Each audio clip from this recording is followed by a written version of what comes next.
I'm Chia Brewin, the Director of Customer Development at Trunomi. I've been with the company almost 4 years now. I was employee number 2 with the team, originally based out in Bermuda, where Stuart, our founder and CEO, is based, and now working in our office in London. So Trunomi is a RegTech. We are unlocking the power of customer data using consent and data rights management. So what we're doing is we're immutably recording the legal basis for processing customers' data and giving them tools to be able to permission and share that data onwards.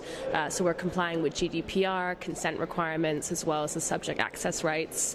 We have APIs and widgets for both of those, and then also global data privacy regulations. So we're working with businesses to future-proof them for future regulations, and then also provide tools to be able to empower their customer with consent and control to be able to share more data, personalize the experience, and kind of gain a competitive advantage from GDPR.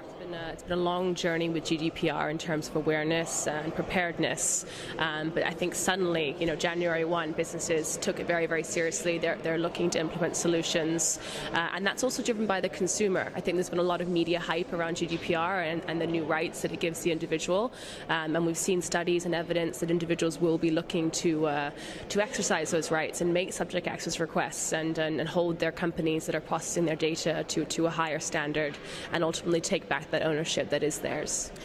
So at the moment we're seeing a large range. You see some businesses who are just looking to tick a box and comply to the bare minimum letter of the law, and there are others that are really embracing GDPR and e-privacy directive to kind of as a strategy to be able to engage the customer and put the customer first, not just the customer relationship but the actual individual, and do what's best for them around their data. And from that they're thinking that they'll see advantages not only in kind of customer loyalty and a competitive driver, but also revenue. You can personalize an experience for a customer if you're using their data with consent and control. And in an open banking environment, you want to become that ultimate marketplace for an individual to be able to port their data around safely and securely. So in terms of regulation, I can answer that twice, kind of in consumer attitudes and the regulation. GDPR is the highest global standard, but because of the extraterritorial effect, it applies to organizations not just based in the EU, but processing data of EU citizens. So if I'm a Frenchman, if I'm an American living in France, banking with an American bank, they need to be compliant, and they know that, and they're taking steps.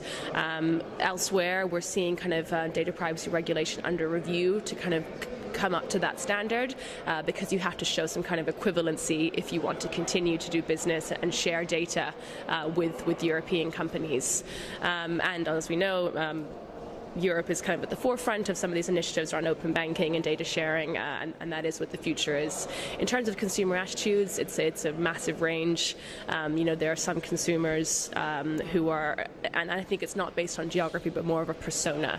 You have that cautious individual who will not share anything under any circumstances, and then you have that individual who's more willing to engage in that value exchange if they can become part of that part of the value chain. Interesting. So, as a shameless millennial, I can only answer on behalf of myself. I'm willing to share whatever. I have Instagram, Snapchat, Facebook, Twitter, and I know that Instagram is listening, and I'll think about something and an advert will appear, and that's creepy, and I recognize that's creepy, but it's also super helpful and convenient for me. But I think it's very much tied to the individual, and at Trunomi we're kind of not really about. We don't know what the data is. We just want to make sure it's being done with consent and control.